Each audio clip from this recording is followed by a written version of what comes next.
Thank you all for being here for this very special conversation today about Black Lives Matter. You may or may not know that we have been for the past 2 months taking this time to speak every Friday at noon Eastern Time with my co-host Abigail, the actor and filmmaker, and we've been inviting stars and creators of a binge-worthy TV series. And because of the events that have been happening in America these past 2 weeks, we've decided to shift our attention to what is going on in America. And we've put together a lineup of very special guests that will speak freely one after another about how they feel about Black Lives Matter, what actions they've been taking for positive change, and also ideas to come together in times of disruptive change. This is a very important conversation. We have Laura Gomez, who's here, Lena Bradford, Abigail Hawke, Paul Haggis, Tobias Trevelyan, Gigi Gorgeous, and Wilson Morales. Thank you for being here. Thank you for taking this time. It's very brave of you to also speak in a time where, in very sensitive time. And I really appreciate your presence and your input into what everybody's living right now. This is a space where we will listen to one another. This is not a regular format of a panel. So every person will speak for about 5 minutes, and hopefully towards the end, we will accept questions from our audience. I ask that you are mindful of your questions and comments, that you are respectful. Again, this is a safe space. And with all my love, we hope that this will be a great conversation, that if you have anything that you're against, please remove yourself. We are in a really safe space here. So please, again, be mindful. Thank you again for your presence. I know that a lot of people are joining from overseas, from the Philippines. It's actually midnight over there. So I thank you for being here. I would like to start with Abigail, who has been, again, my co-host. She's an ally, what I call, and we've been hearing a lot this word these days, because yes, we have to recognize that the people that are here today, whether they're white or Latino, they are our allies. So that's why they are in this space. So I thank you, Emma, and I'll let you take the floor. Thanks, Ingrid. And yes, thank you all for coming to be a part of this today. We are really, really honored to have our guests. They're all just incredible points of view and doing really wonderful things for this movement and in the world at large. I'm primarily here to listen and to learn from them, and also in general during this movement, to listen and to learn from those who have been in the battle trenches of this for centuries, and to use my privilege and my platform to amplify those voices. I want to encourage everybody on here, if you hear anything that challenges you or makes you defensive, know that this is a very challenging time for a lot of people, and really it's those of us who are not directly affected by what's happening in the world. It's really like not our time to defend ourselves. It's our time to listen to those who have not been defended in the past. That being said, what I'm trying to accomplish for this movement, in the little ways that I can do anything that I can, is I'm working hard. I'm volunteering to swing the state of Arizona to get this administration changed and try to make some political change in our world. So thank you guys again, all of our guests, for being here, and thank you all of you guys for participating. Ingrid, do you want to, I'll hand it back to you and you'll introduce, or the next person? No? Yes, the next person is Abigail Hawke. So Abigail, please. Yes. I officially unmuted myself. I'm still learning Zoom along with everything else. Hi guys, I just want to take the opportunity to say that I'm really honored that I'm here.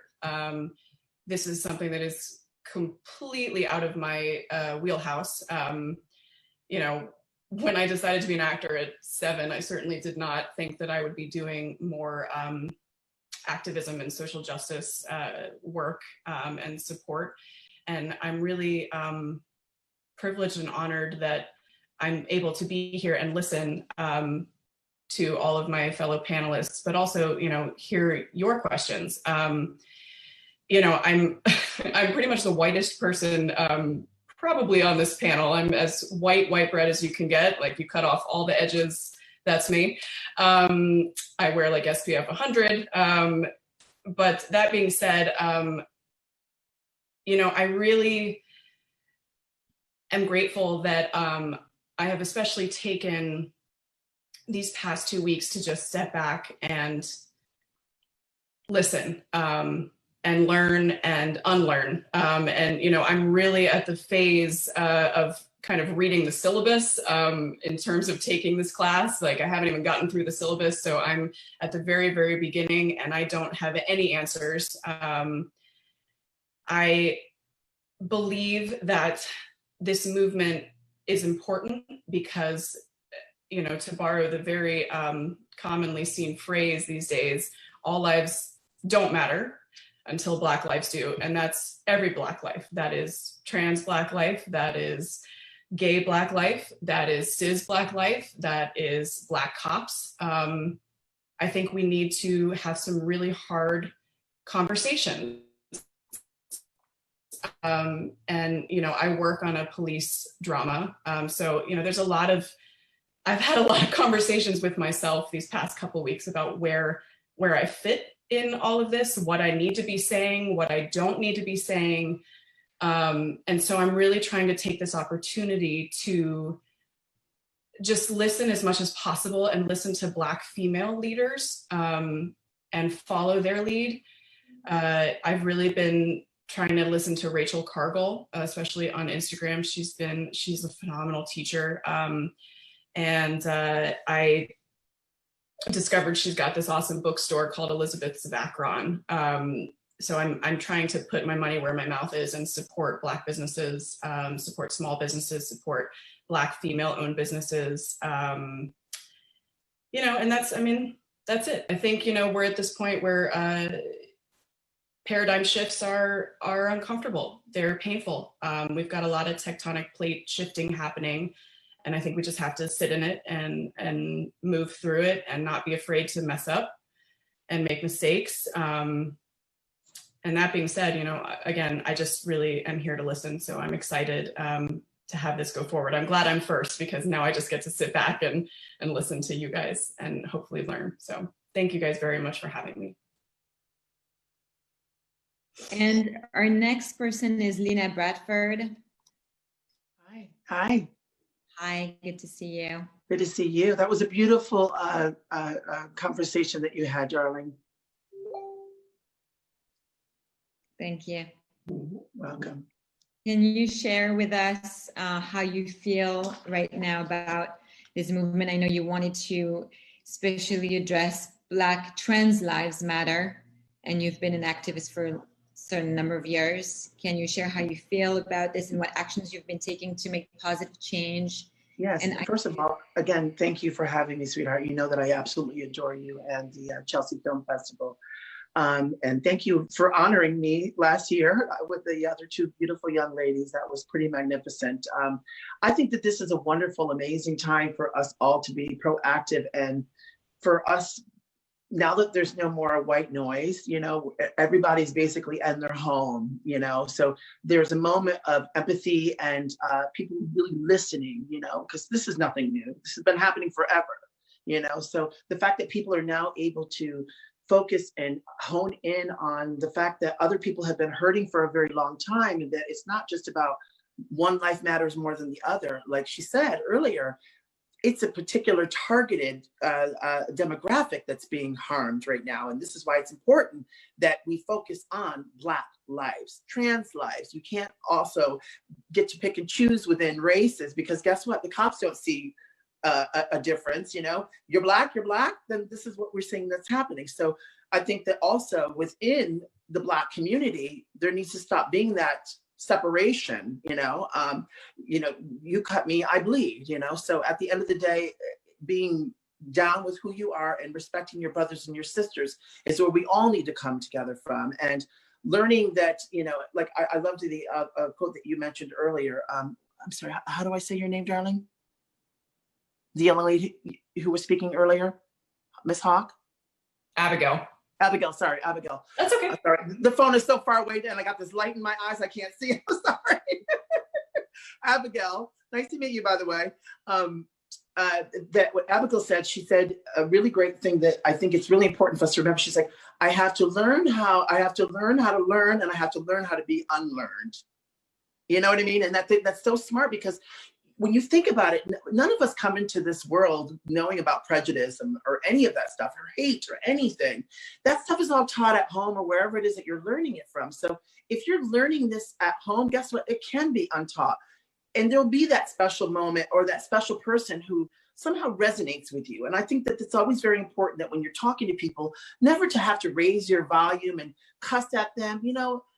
There's a way of just, one, killing with kindness, but also just finding out where they're coming from, because they'll walk away from that moment and they'll be like, you know what, a year from now, a month from now, that, wow, that person was really, really cool with me and could have completely gone in and destroyed me, but they didn't. You've only set people further back in where they are by doing something like that. So I think it's important to listen.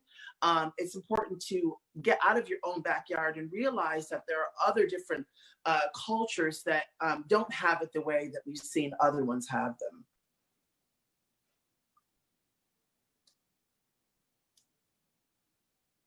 Thank you. You're welcome. And our next guest is Tobias Trevelyan. Good day, everyone.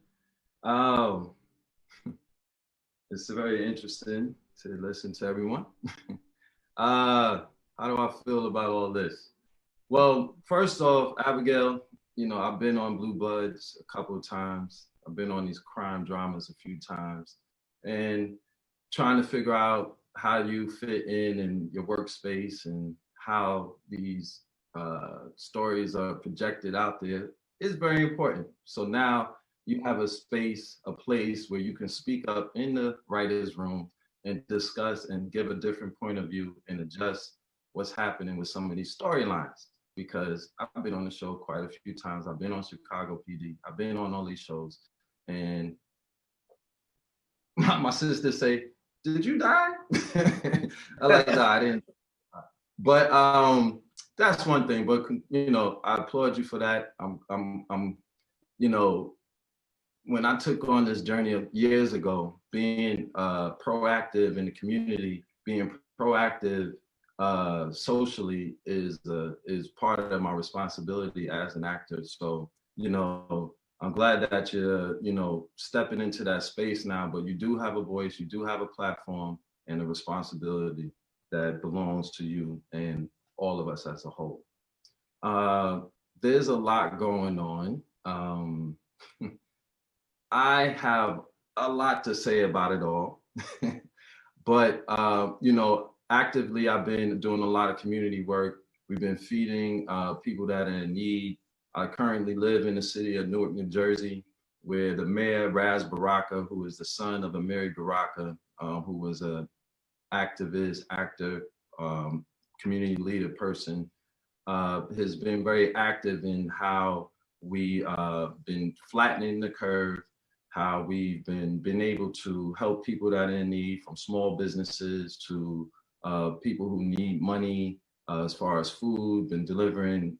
We have a partnership with HelloFresh where we've been able to get out and feed the people weekly who need it, elderly, and using my platform, social media, jumping on Zooms, things of this nature are ways that I've been able to actually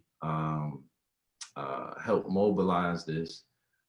Physically, we've been in protests and stuff where we're actually, you know, you have people that are protesting in a non-violent way, but then you have people that are trying to do, you know, looting and rioting. And this is only in certain areas and stuff, but we've been able to organize and mobilize to prevent those things to happen while we're in the crowd, to make sure that it stays peaceful, to make sure that people are not being stirred to ignorance and dumb stuff.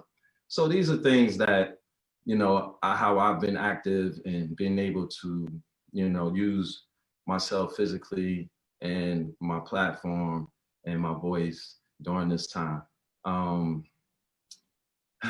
Where do I start with all this? I have a lot to say about, you know, how I feel about the movement, how I feel about where we are as a space. I think this is really important. The real truth to us as Americans is for us to really have open dialogue, stop sweeping shit underneath the rug, because that's the problem. We keep constantly sweep stuff under the rug and we don't teach our children the truth.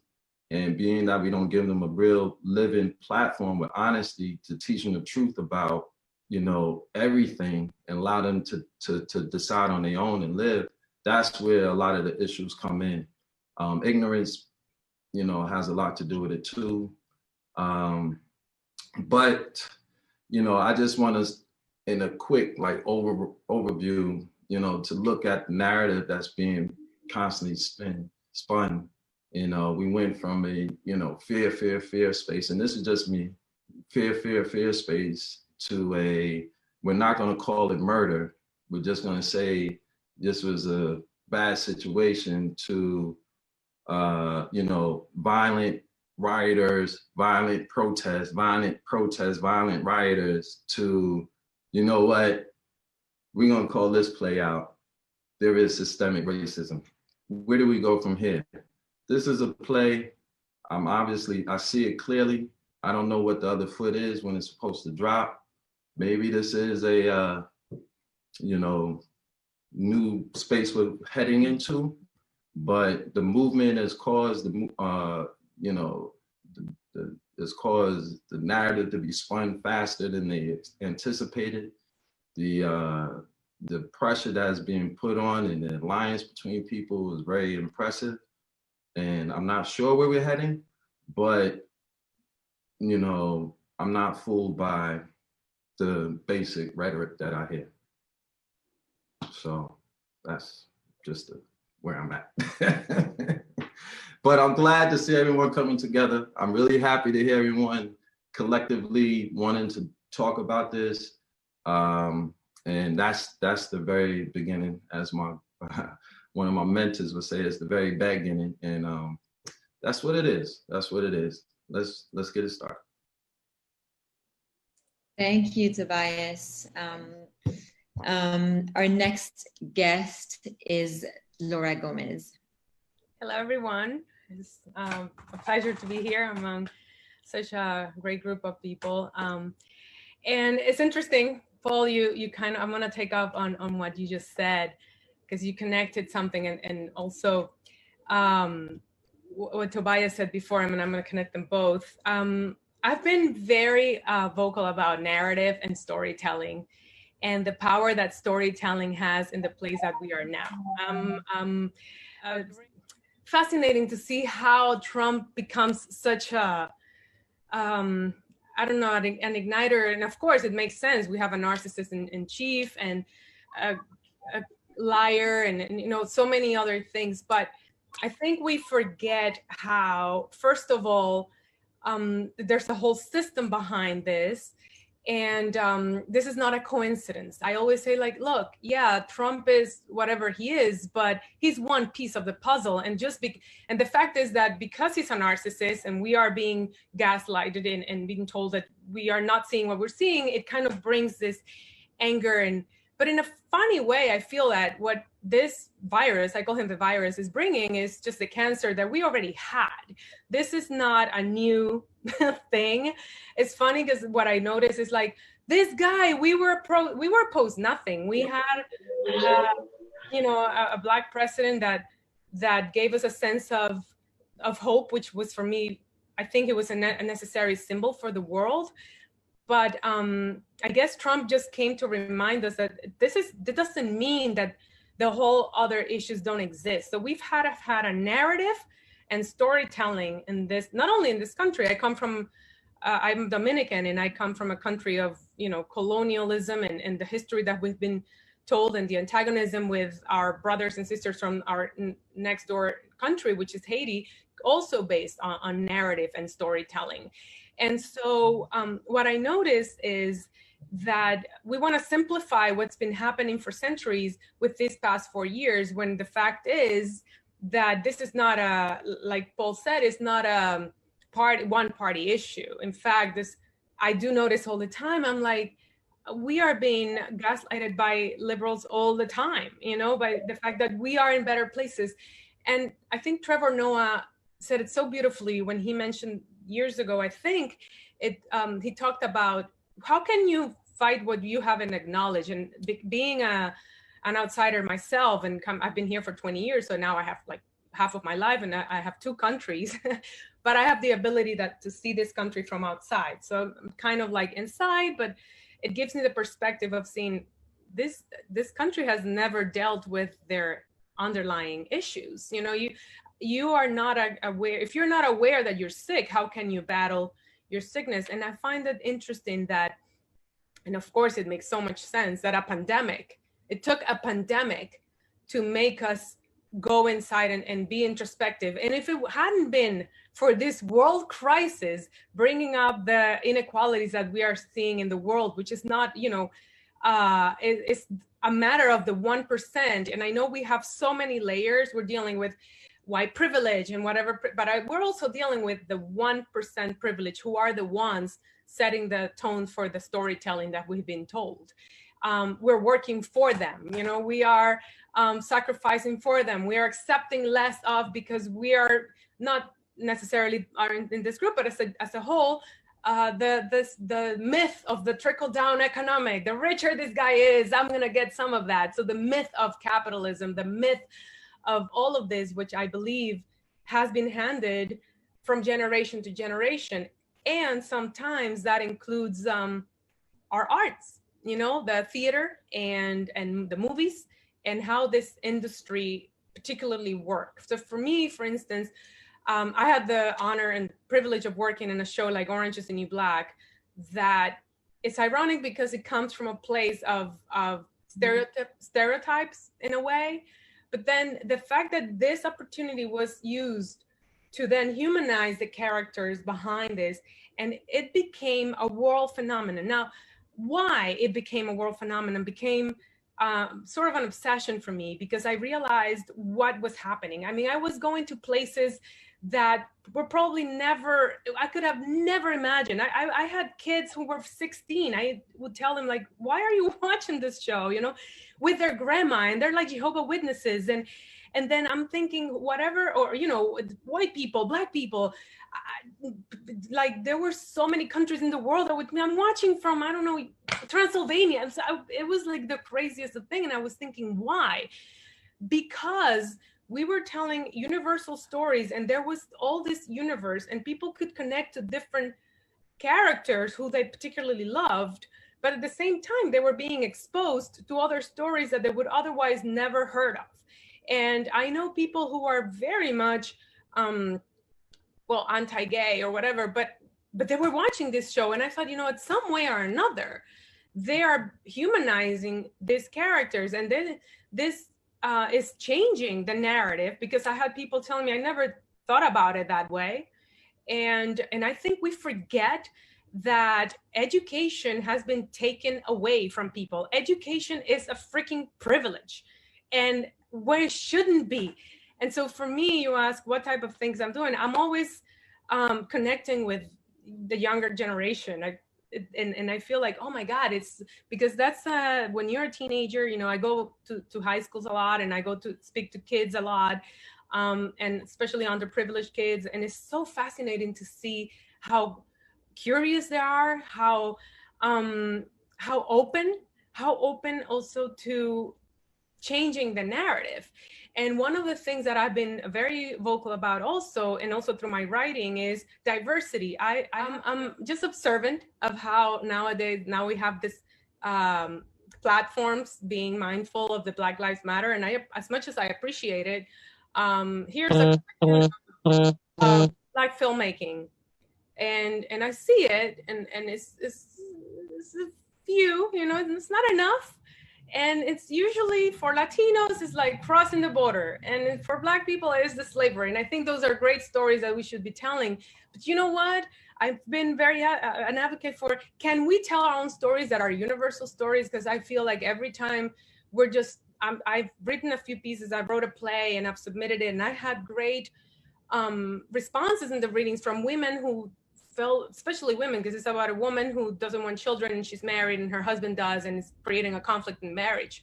And I've been told like, well, it's not Latino enough. It's like, it's just, she just happens to be Dominican, but it's just a story that we go through. So it can only be seen through a specific type. What you're telling me is, you know, is it a maid or is it crossing the border? Is she crossing the border and doesn't want a child? And I'm like, no, she's good. You know, she's a photographer and she's doing good. No, something's not clicking. So I've been very an advocate of things like that. Like I'm watching Insecure. I don't know who here is.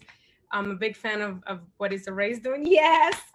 And I freaking love it because it's like this story of a group of people, specifically, you know, these women who are having their ups and downs and just fucking up their lives and picking up the pieces and just being.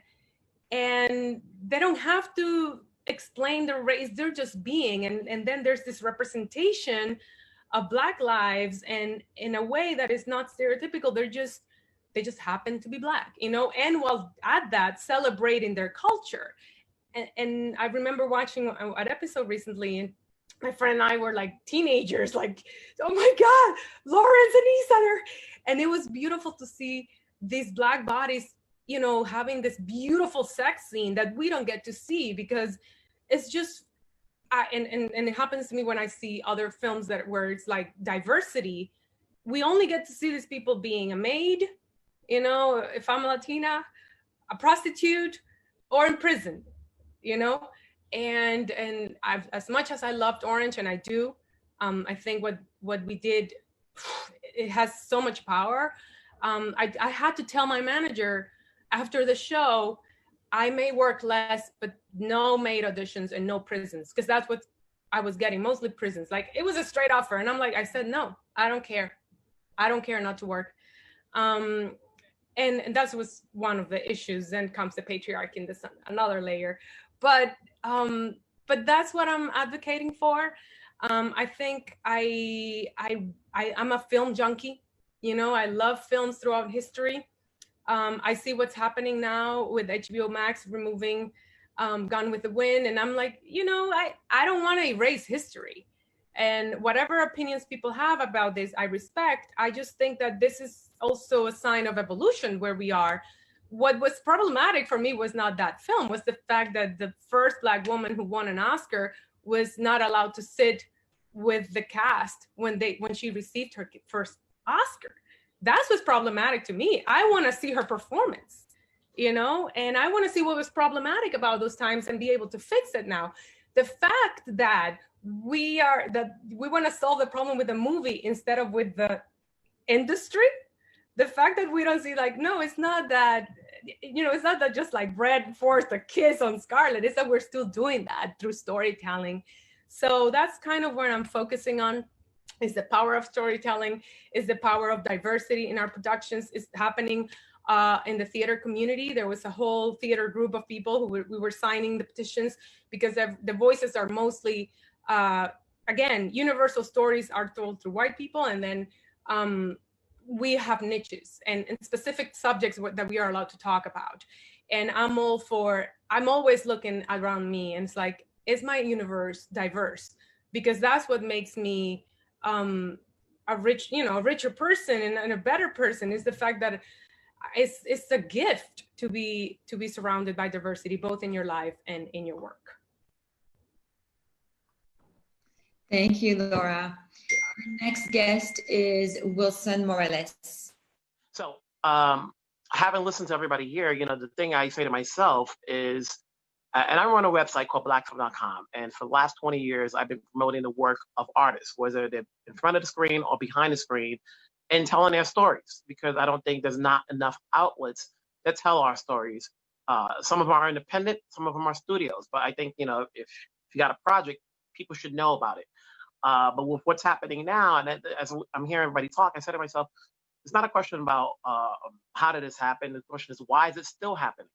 This thing, what's happened with George, with Brianna, we've seen deaths. Some of them have been populated through the media, and some of them haven't. It's been happening for centuries. And the two words that I think about are systemic and humanity, and I think it may start off with the system, like what's in place that people are abiding by it, and could it be changed? And then there's humanity. I think, all of this is happening because people have lost their sense of humanity as far as the law is concerned. And, it's not about the one person who did something to George, but what did the other guys do? Like at what point did their humanity stop? Which is why we're here, and today throughout the day, I'm watching this news about what's happening with Brianna and how they walked in her house and so forth. And it's you have the guys, the cops who are operating by what they learned through the system. And then because of that, they lost their sense of humanity. And I think about what I can do is, I'm not saying stay in my lane, but what I do is I promote the stories that's out there. Obviously, in the last few days, we've seen a lot of studios and networks putting a lot of Black documentaries and Black films that we should be watching. Some of them are being made for free for the public, so that way, in case they don't want to charge anybody, in case people do not have the money. I've been getting calls recently as far as what do I think about Gone with the Wind. I feel like, hey, I think Laura said, you can't change history. Maybe you can tell people, give some context for those who did not see it back then, so that way they can understand why those characters are what they are. And then like what you said with Hattie McDaniel, she wins the Oscar, but she's not allowed to sit with her castmates. You look at back then, you're like, where is their sense of humanity where no one said anything, And we're always here, every, before Black Lives Matter, there was another group. It had to be called something else, there was always a group. The question is, how big is the incident that we all are getting involved like now? Like everybody's talking from all ends of, the earth. It's not just an isolated U.S. thing. It's happening all over the country. We can go back to Mandela and apartheid, and the way I can promote it is through telling the stories, letting, promoting what's out there to let people know, because the only stories we can tell are the stories that we are experiencing, and unfortunately, we're getting the Selmas and the Hate U Give, and we can't always be imaginative in terms of like the action films and stuff like that, because we don't have that many to talk about. And for the most part, they're not greenlighting those stories. At the end of the day, as I'm watching TV or I'm watching any other stories, it's like, okay, who's in the room? We need to definitely increase diversity in all aspects, so that way when things are being discussed. And just yesterday, I got a call and my local station asked me, do I think any of these procedural shows like the Blue Bloods and Law and Order and Brooklyn Nine-Nine, and I was asked, should we be advocating heroes on these shows? And I said, I don't know the right answer. I think, it comes down to the stories and episodes that they're writing. I know I'm a fan of all these shows. I guess through Blue Bloods, I watch it, I guess, every night now that they have it on IO9. And it goes down to the writing and the stories that they're telling, and I think obviously it was a good thing that they canceled Cops and Live PD, because that they don't always tell the story, and people who watch those shows are seeing a certain perspective and learning through that, because you're not showing all sides. And I think that, the media plays a big factor as far as how we treat others, and I think it goes down to the stories that are being written, the characters that are being portrayed, the lessons that are being taught through these episodes. And the question is, it goes back to who's in the room, who's greenlighting it, who's, there's got to be a consensus of is this right or wrong?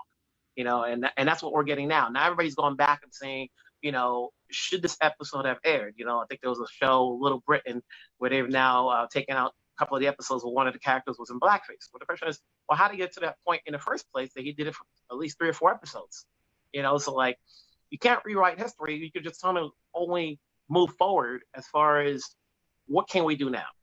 As everybody's protesting in different areas. The question is, okay, what's going to become of this protest? And it comes down to government, making some sort of law, education, definitely what people are learning in school, and each other in terms of parents and teachers and kids, teaching each other about humanity, how to not look at someone differently, whether they're Black, white, or Latino, or trans, or whatever gender. I think we have to decide, okay, we have to treat each other equally so that we're not in a situation like this again.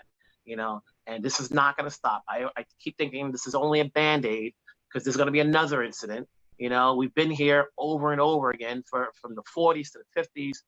There's always an incident. The question is, how big is the incident that we need to be here, all of us from different aspects, to talk about it? Because if you go out and read any paper from any state, you're going to find an incident that wasn't highly promoted, maybe on page 26.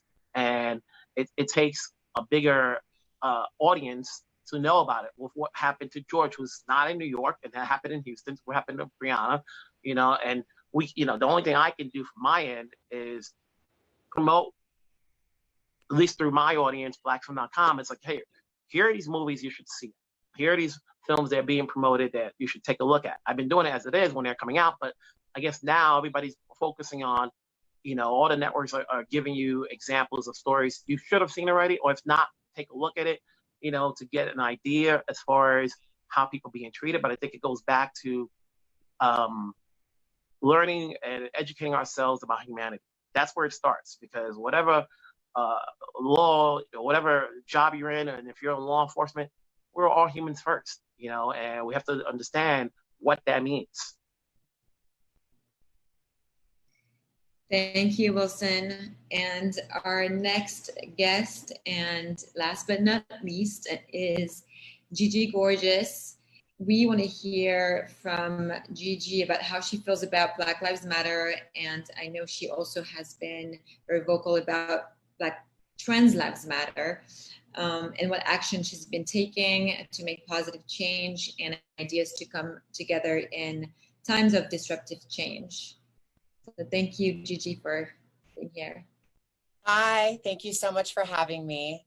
I had a little trouble with the Zoom, which never happens, which is a little embarrassing, but you live and you learn. It's okay. You're perfect timing, actually. Great. Okay. I mean, for me personally, being a white trans woman, coming from privilege, I've really found this time super important for me to educate myself, to, look at everything that everyone's posting, and also getting out there and protesting. I went to my first one last weekend, and I'm going to my second one this Sunday. And it is something that is so special to me. It was a little scary. I will be 100% real. Going out there in Hollywood, I obviously didn't want things to turn too crazy. I love a peaceful protest, but it was extremely peaceful and the turnout was incredible. So for me to be a little insignificant part of that, it just felt so good. So this Sunday, I'm going, I think, from West Hollywood all the way to the edge of Hollywood. And I can't wait to just be out there, feel the energy, of course, with my mask on, and, just get into it. But I think for me, social media has played a huge part in the Black Lives Matter movement, especially since we're all quarantined. I think just seeing people's stories, reading people's point of views, and really just educating myself about police brutality. Like, I knew it was there, but for me, it's like, I need facts. I need to talk to people. I need to get into it, because I feel like for the most part, it was over my head. And now I think I'm in the trenches with it. And I think with Pride along this month, I think with that, we all need to march together and just, fight for injustice. Thank you, Gigi. So, when we say defund the police department, financially, the issue, you know, we're talking about a couple of things here. We're talking about police brutality and we're talking about racism. So let's just make sure that we're clear about, you know, what we're saying here, because there's a few things that circulate in this equation and things get a little, you know, convoluted a little bit. But anyway, when you think about the taxpayer, us, when you think about it, the bottom line, we pay for police brutality. The way we pay for police brutality, police officers are on duty, he's a public servant. While he's on duty, he does what he does. That's on our dime. We're watching as it happens. We pay for that. Now, what happens? There's money that is put aside for all states for lawsuits against police brutality. They know this already. The money that's put away for police brutality is paid by us. They have lawsuits that are already in place. They know that each city has, you know, different type of death rate. They say, oh man, you know, so many people have been killed under our watch this year. We're gonna make and they have a cap for that. They have a cap for how much money they get per year for the lawsuits in police brutality. What happens when you have these lawsuits, you have, and this goes into financials, you have these financial liability companies that issue insurances. What happens in those places, we, the people, pay for the premium of these insurance policies. You understand? Now, when the cap is reached at a certain point and they don't have enough money, what happens? They go to look, the city, the municipality, they go to look for more money. And where do they go to find the more money? They go and find the money in the bonds. And where the bonds come from? They go to the community, to the people, to say like, yo, I need this amount of money, and over a course of time, I'll pay you back a percentage of the money, and then within the 5 to 10 years, I'll give you back your entire money that you put up. That's how bonds work. So when you think about defund the police, when you look at it like a legal hit, and there is no incentive for a cop, even when you go into a courtroom, who's paying for that? We pay for that. So there's nothing that moves them at all to stop what they're doing, because they're not paying for it. It's not coming out of their pocket. So the defund the police is, I guess, just the saying, this thing, but it's real. Most of the underlying issues that we suffer from in this country is a disparity as far as finances, as far as money, as far as healthcare, these things. Why certain group of people can't advance? Because it's systemically keeping them down. And then when we finally do get a chance to advance in history, when we built the Black Wall Street, you know, when we had a community of leaders in Rosewood, what did they do? They came in and they slaughtered the whole community, murdered the people. We didn't want anything. We did it on our own.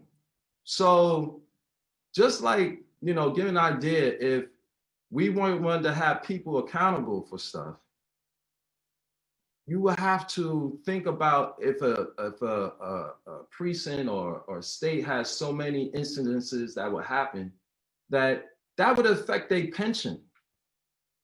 That would affect their salary, you know, and not just the pension of one person, a pension of the entire group, you know, because they're good cops. I'm not saying that they're bad cops at all. That's not what I'm trying to say. What I'm saying is, when you start hitting people financially, like an illegal hit in football, like if someone's coming across the middle and a free safety spears a defenseless wide receiver, he gets taxed. He gets a letter that Monday from the commissioner. These type of incentives, these type of ideas, I mean, it's not an idea, that's a fact of what it is. So this is just a real broad stroke from where I'm standing and try to deliver to the people of what is meant by defund the police, because it don't matter. You can talk all day you want. It doesn't matter until it's financially a setback. And if you want, when we go into voting this new president to come in, these are the things that need to be addressed. Not just we want to end police brutality and da da da. Yeah, but how? How? Those are the ideas. That's the thought process of one way of really dismantling or readjusting how this works. Yeah. One real quick, I'm sorry. One more thing. One thing to also look at is that the prescription for the inner city, the prescription for, and we got to cut this white privilege thing, because white privilege, it's like saying, something good about it. It's not really privilege what we're saying. We're saying that it's an inequality, or, this white privilege thing is not, it's worded incorrectly. Narrative bias.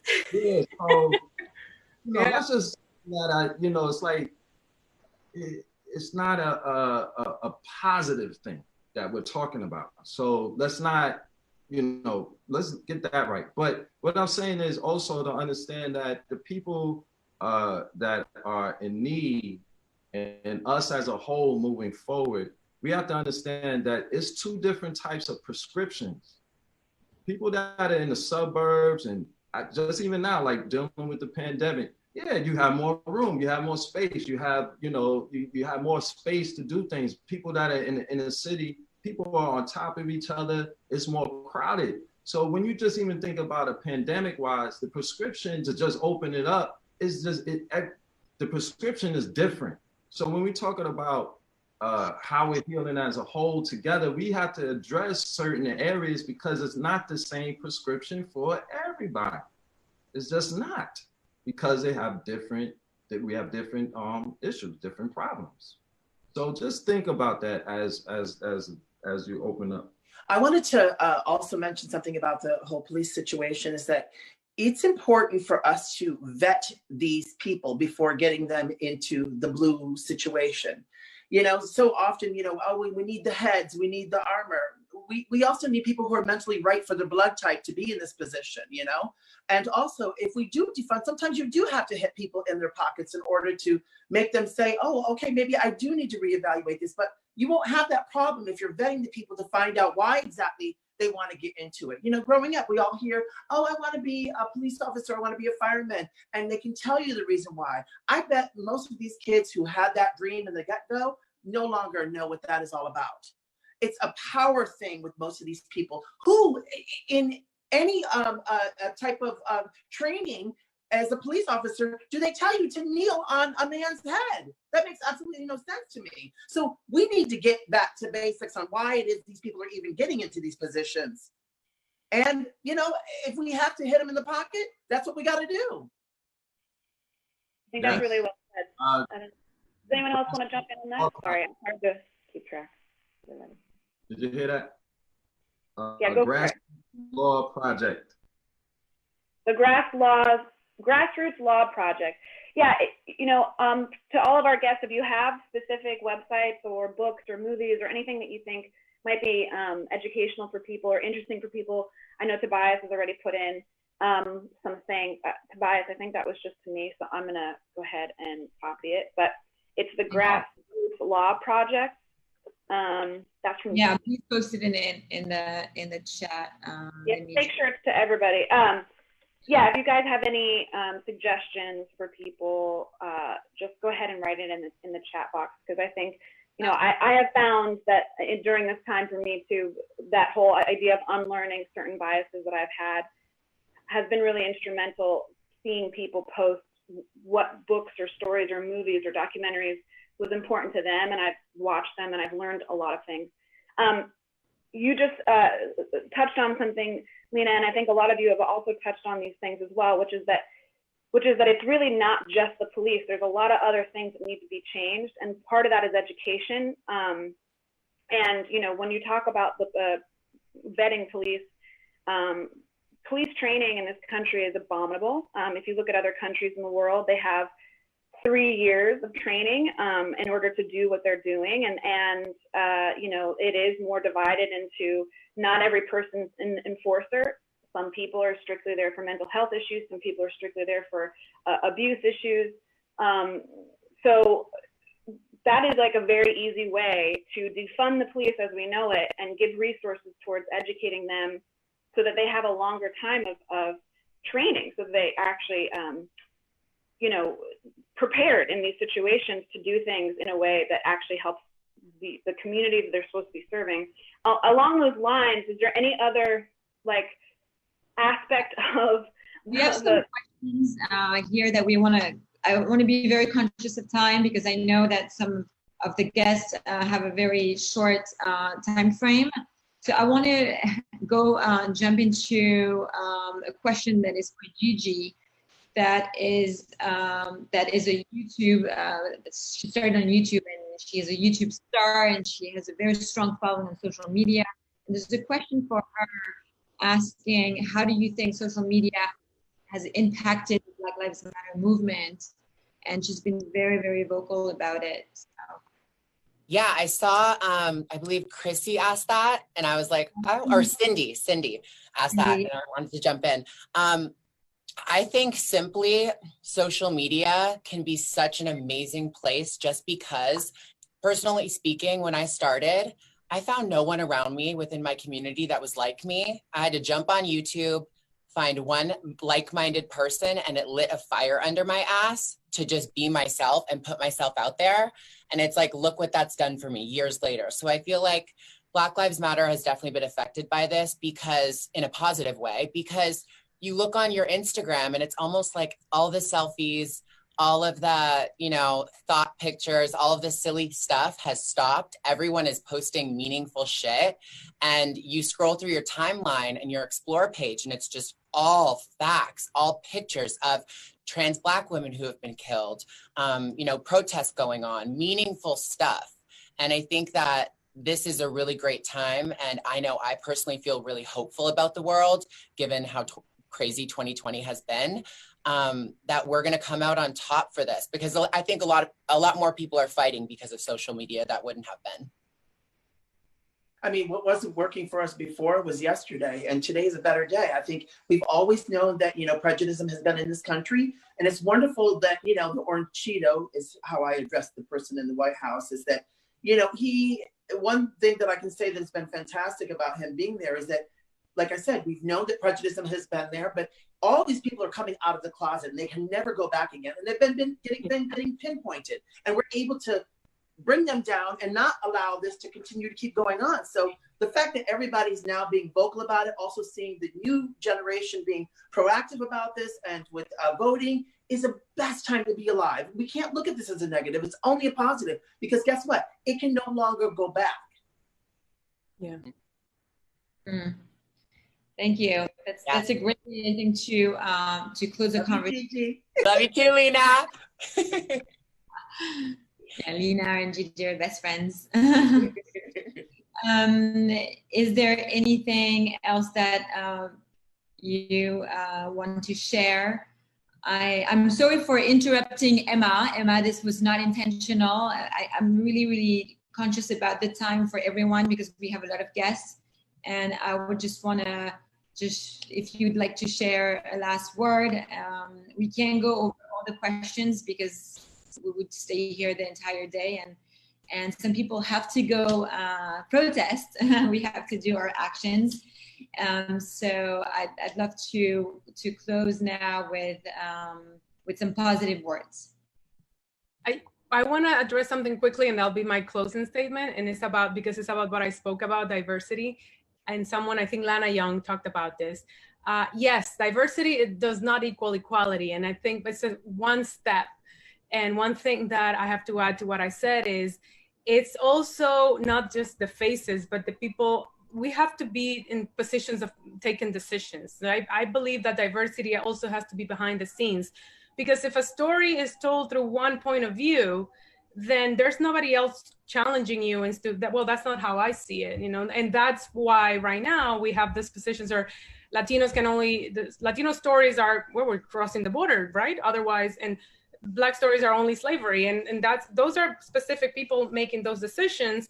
But there's nobody else saying, we also want to see a love story that has nothing to do with, my story has nothing to do with those specific subjects. And so that's how we also, through storytelling, are telling a younger generation, it's making it, or trans, like Posey, I think of Pose, I think of Insecure, I think of Gentified, I think of these shows that are now happening that are not through the same narrative, but also opening up the diversity move through people behind the scenes. And I feel it's the same with the news, because we also have the same narrative of the Mexican man, immigrant, undocumented, not undocumented, they said illegal, I've seen this, who raped a beautiful white woman, and it's horrible. I'm a woman, for Christ's sake, the moment, but it's like they push this narrative. And the moment you see a Mexican person, your reaction is this. It's subconsciously taking these stories into our everyday lives. And we have all these prejudices because we've been indoctrinated through TV and films and all these things. Like back in the day, the Native Americans were the bad guys, and all of these things that we have to evolve from and make it more our stories, with people of color also being part of the story and decision making. 100%. Mm-hmm.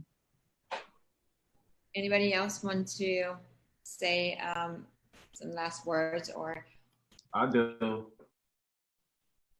Can I say something? Yes, please. Okay. Well, thank you, everybody. I appreciate everyone to be tuning in. We got to keep this dialogue going. But check out my film, Equal Standard. It really deals with, it's based, I mean, Wilson could tell you more about it than I could at this moment, but it's a powerful film, and it deals with police and community relationships, and very, very proud of it. And check it out. Watch. It's called Equal Standard. It's on Vimeo. I put the link up there. Will do. Ingrid, thank you for putting this together. I think this is fantastic, and we should definitely do this more often. Well, thank you for accepting my invitation. I appreciate that. Of course, of course. Thank you. You look beautiful. You too, gorgeous.